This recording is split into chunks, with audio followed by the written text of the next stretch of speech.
Hello, എല്ലാവരും സുഖമായിരിക്കുന്നോ? ഇന്ന് എനിക്ക് ഒത്തിരി ഇഷ്ടപ്പെട്ട, എനിക്ക് ഉണ്ടാക്കാൻ വേണ്ടിയിട്ട് ഏറ്റവും സാറ്റിസ്ഫാക്ഷൻ കിട്ടുന്ന ഒരു അടിപൊളി റെസിപ്പിയാണ് കേട്ടോ. ഈ കണ്ണൂരുകാർക്കെല്ലാം കണ്ടു കഴിഞ്ഞപ്പോഴേ മനസ്സിലായി കാണും, കണ്ണൂർ സ്പെഷ്യൽ കലത്തപ്പമാണ്. അത് ഏറ്റവും പെർഫെക്റ്റായിട്ട് കിട്ടാനായിട്ട് ഇച്ചിരി പാടൊക്കെ ഉണ്ട് കേട്ടോ. അത് നല്ല വൃത്തിക്ക് കിട്ടണം, അതുമാത്രമല്ല സോഫ്റ്റ് ആയിരിക്കണം, നല്ല ടേസ്റ്റി ആയിരിക്കണം. കണ്ണൂരുകാർ പറയുന്ന പോലെ അതിനകത്ത് നല്ല പെർഫെക്റ്റായിട്ട് ആരെടുത്ത് കിട്ടുന്ന നല്ലൊരു കലത്തപ്പമായിരിക്കണം അല്ലേ. അപ്പോൾ അതിന് വേണ്ടിയിട്ടുള്ള കുറച്ച് ടിപ്സാണ്. ആദ്യമായിട്ട് ഉണ്ടാക്കുന്ന ആൾക്കും പെർഫെക്റ്റായിട്ട് കലത്തപ്പം ഉണ്ടാക്കാൻ പറ്റും. അപ്പോൾ വീഡിയോയിലേക്ക് പോകുന്നതിന് മുമ്പായിട്ട് നമ്മുടെ ചാനൽ ആദ്യമായിട്ടാണ് കാണുന്നതെങ്കിൽ എല്ലാവരും ഒന്ന് സബ് ചെയ്തേക്കണം കേട്ടോ.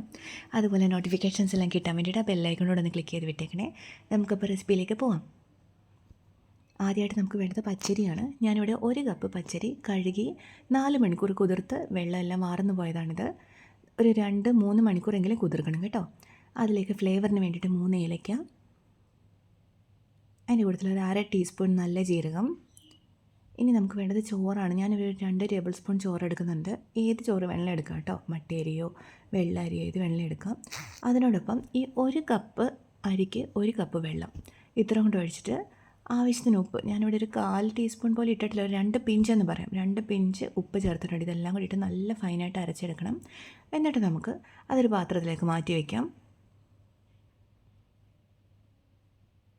ഇങ്ങനെ ഒരു ലൂസിലാണ് വേണ്ടത്. അതായത് 1 കപ്പ് അരിക്ക് 1 കപ്പ് വെള്ളം, അതാണ് അളവ് കേട്ടോ. ഇനി നമുക്ക് വേണ്ടത് ശർക്കരയാണ്. ഓരോരുത്തരുടെയും മധുരത്തിനനുസരിച്ച് ചേർക്കുക. ഞാനിവിടെ 300 ഗ്രാമോളം ശർക്കര എടുത്തിട്ടുണ്ട്. അത് 1/2 കപ്പ് വെള്ളം ഒഴിച്ച് ഉരുക്കാൻ വയ്ക്കാം. ഒത്തിരി തിളച്ച് കുറുകുമൊന്നും വേണ്ട, അത് ഉരുകി വന്നാൽ മാത്രം മതിയാവും. ഇത് ഉരുക്കാൻ വെക്കുന്ന സമയത്ത് തന്നെ ഒരു കുക്കർ അടുപ്പത്തേക്ക് വെക്കുക. അലുമിനിയം കുക്കറാണെങ്കിൽ അതാണ് നല്ലത് കേട്ടോ. അതിലേക്ക് ഒരു 3 ടേബിൾ സ്പൂൺ തേങ്ങാക്കൊത്ത്, നല്ല വിളഞ്ഞ തേങ്ങയുടെ തേങ്ങാക്കൊത്ത്, ഒരു 3 ടീസ്പൂൺ വെളിച്ചെണ്ണ ഒഴിച്ച് ഒന്ന് വറുക്കാൻ വയ്ക്കാം. തേങ്ങാക്കൊത്തൊക്കെ ഒന്ന് കളർ മാറി വരുമ്പോഴേക്കും അതിൻ്റെ കൂട്ടത്തിൽ ഒരു 2 ടേബിൾ സ്പൂണോളം കൊച്ചുള്ളിയും കൂടെ അരിഞ്ഞിട്ട് നല്ല ചോക്കെ വറുത്തെടുക്കണം. ഈ കൊച്ചുള്ളി എന്നുള്ളത്, കൊച്ചുള്ളി ഇതിനകത്ത് വറുക്കുന്ന ഇഷ്ടമില്ലാത്തവർക്ക് വേണമെങ്കിൽ ഒഴിവാക്കാം. പക്ഷേ ട്രഡീഷണൽ കലത്തപ്പത്തിൽ കൊച്ചുള്ളി മസ്റ്റാണ് കേട്ടോ. അപ്പോൾ കൊച്ചുള്ളിയും തേങ്ങയൊക്കെ നന്നായിട്ട് വറുത്ത് വന്നതിൽ പകുതി നമുക്കൊരു പാത്രത്തിലേക്ക് മാറ്റി വയ്ക്കാം. എന്നിട്ട് ഈ പകുതി അതിൻ്റെ അകത്ത് വെളിച്ചെണ്ണയും കാണും, ഈ കൊച്ചുള്ളിയും തേങ്ങയുടെയും ഫ്രൈ ആയിട്ടുള്ള ഐറ്റംസും കാണും അതിനകത്തേക്ക്. അതിലേക്ക് 1 ടീസ്പൂൺ നെയ്യും കൂടെ ഒഴിച്ച് കൊടുക്കാം. എന്നിട്ട് നമ്മുടെ ശർക്കര പാനിയെല്ലാം നല്ലതായിട്ട് ഉരുകിയിരിപ്പുണ്ടല്ലോ, ആ ശർക്കര പാനി എടുത്തിട്ട് നമ്മൾ ഈ അരച്ച് വെച്ചിരിക്കുന്ന ഈ അരിയുടെ ബാറ്ററിലേക്ക് ചൂടോട് തന്നെ അരിച്ചൊഴിക്കുക. ഒഴിക്കുന്ന കൂട്ടത്തിൽ തന്നെ മിക്സ് ചെയ്ത് പോകണം കേട്ടോ. അപ്പോൾ ഒരു കൈ കൊണ്ട് ഒഴിക്കുക, ഒരു കൈ കൊണ്ട് മിക്സ് ചെയ്യുക. ഇത് ഒരേ സമയത്ത് മിക്സ് ചെയ്യണമെന്ന് പറഞ്ഞത്. അല്ലെങ്കിൽ നമ്മളുടെ ഈ മാവ് ചൂടല്ലേ, ഈ ശർക്കരപ്പാനി ചൂടല്ലേ, അപ്പോൾ തന്നെ ഈ മാവ് വല്ലാതെ വെന്ത് പോകും. അതുകൊണ്ടാണ് ഇങ്ങനെ മിക്സ് ചെയ്തതിലേക്ക് ഒരു 1/4 ടീസ്പൂൺ ബേക്കിംഗ് സോഡയും കൂടി ഇട്ട് നല്ലതായിട്ട് മിക്സ് ചെയ്ത് കൊടുക്കുക. ഒന്നുകൂടെ ഒരു വിസ്ക് വെച്ച് തന്നെ മിക്സ് ചെയ്തോളൂ. ബേക്കിംഗ് സോഡ മസ്റ്റാണ് കേട്ടോ. എന്നിട്ട് നമ്മുടെ ഈ കുക്കറുണ്ടല്ലോ, നല്ല ചൂടായിരിക്കണം കുക്കർ. അതിലേക്ക് നമ്മൾ ഈ തയ്യാറാക്കി വെച്ചിരിക്കുന്ന ബാറ്റർ ഒഴിച്ചു കൊടുക്കാം. ചൂടോടെ തന്നെ, ഹൈ ഫ്ലെയിമിലാണ് ഇരിക്കുന്നത്, ഹൈ ഫ്ലെയിമിൽ തന്നെ നമ്മൾ ഈ ബാറ്റർ ഒഴിച്ചു കൊടുക്കുകയാണ്. ഒഴിച്ചു കൊടുത്തിട്ട് നമ്മൾ ഈ മാറ്റി വെച്ചിരിക്കുന്ന ഈ തേങ്ങയുടെയും കൊച്ചുള്ളിയുടെയും ഫ്രൈഡ് ആയിട്ടുള്ള അതുണ്ടല്ലോ, അത് കുറച്ചുകൂടി മുകളിലേക്കൂടെ ഇട്ട് കൊടുക്കുക. ഇട്ട് കൊടുത്തിട്ട് ഇനി നമുക്കിത് ഇളക്കുകയൊന്നും വേണ്ട.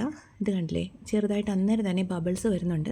ഇനി നമുക്ക് കുക്കറിൻ്റെ വിസിൽ മാറ്റിയ ശേഷം കുക്കർ അടച്ചു കൊടുക്കുക. എന്നിട്ട് ഹൈ ഫ്ലെയിമിൽ തന്നെ ഒരു 1/2 മിനിറ്റ് ഹൈ ഫ്ലെയിമിൽ തന്നെ ഇരിക്കുക. അതിനുശേഷം ഏറ്റവും ലോ ആക്കി വെക്കുക. അങ്ങനെ ഒരു 15 മിനിറ്റ് വയ്ക്കുമ്പോൾ തന്നെ നമുക്കിത് ഇതിലൂടെ നിങ്ങൾക്ക് കാണാൻ പറ്റുമോയെന്നറിയില്ല, നമ്മുടെ ഈ നോസിലൂടെ ആവി വരുന്നുണ്ട്, നന്നായിട്ട് ആവിയും വരും. അതുപോലെ ഈ വെള്ളത്തിൻ്റെ ബബിൾസ് വരും കേട്ടോ. അങ്ങനെ വരുന്നതാണ് ഇതിൻ്റെ ഒരു പാകം. നന്നായിട്ട് വേകുമ്പോഴാണ് അങ്ങനെ ആവുന്നത് കേട്ടോ. ഒരു 15 മിനിറ്റ് മാക്സിമം മതിയാവും. എന്നിട്ട് നമുക്ക് ഇതിൻ്റെ അടപ്പ് തുറക്കാം. ഇത് കണ്ടില്ലേ, കറക്റ്റായിട്ട് വെന്ത് കിട്ടിയിട്ടുണ്ട്. നമുക്ക് ഒരു ടൂത്ത് പിക്കോ ഒരു പപ്പടം കുത്തിയോ അല്ലെങ്കിൽ ഒരു ചെറിയ കത്തിയോ വല്ലതും ഒന്ന് ഇറക്കി നമുക്കത് വെന്തോന്നൊന്ന് നോക്കാം. ഇത് കറക്റ്റായിരിക്കും കേട്ടോ. 15 മിനിറ്റ് മാക്സിമം, 15 മിനിറ്റിൽ കൂടുതൽ വെക്കരുത് കേട്ടോ. നിങ്ങളിത് ട്രൈ ചെയ്ത് നോക്കുക, വെന്തോന്ന് നോക്കുക, അതിന് ശേഷം വയ്ക്കാവുള്ളൂ. എപ്പോഴും തീ ഓഫ് ചെയ്തിട്ട് വേണം. 15 മിനിറ്റിനുള്ളിൽ തന്നെ തീ ഓഫ് ചെയ്യുക. ഇതേ കണ്ടില്ലേ, നല്ല ക്ലീനായിട്ട് വന്നിട്ടുണ്ട്.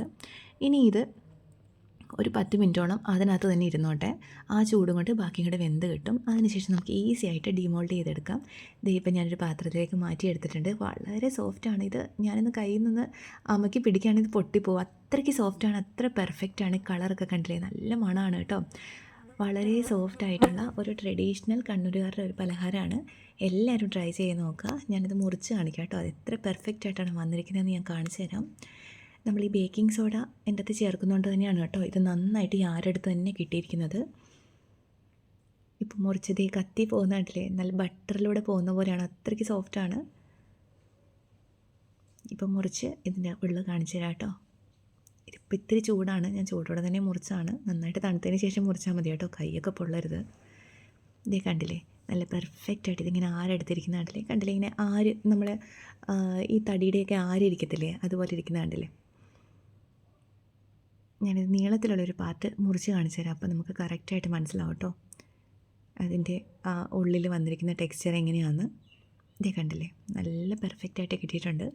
ഇതൊരു ട്രഡീഷണൽ പലഹാരം ആയതുകൊണ്ട് അതിൻ്റെ ട്രഡീഷണൽ രീതിയിൽ തന്നെ ചെയ്യുന്നതാണ് എപ്പോഴും രസം. ഞാൻ പറഞ്ഞല്ലോ, ചിലവർക്കൊക്കെ കൊച്ചുള്ളി ഇതിനകത്ത് നമ്മളൊരു പലഹാരത്തിനകത്ത് കൊച്ചുള്ളി വന്നാൽ എങ്ങനെ ഇരിക്കുമെന്ന് ചിന്തിക്കുമായിരിക്കും. പക്ഷേ വളരെയധികം ടേസ്റ്റിയാണ്. അപ്പോൾ എല്ലാവരും ട്രൈ ചെയ്ത് നോക്കിയിട്ട് ഫീഡ്ബാക്ക്സ് അറിയിക്കണം. കാലത്തപ്പോൾ ഇതുവരെ ഉണ്ടാക്കാത്ത ആൾക്കാരാണെങ്കിൽ ഉറപ്പായിട്ട് ഉണ്ടാക്കി നോക്കണം കേട്ടോ. ഒരു തവണയെങ്കിലും നമ്മൾ കഴിച്ചു നോക്കേണ്ട പലഹാരമാണ്. അപ്പോൾ നാളെ നമുക്ക് വേറൊരു വീഡിയോ ആയിട്ട് ഇനി കാണാം. ബൈ.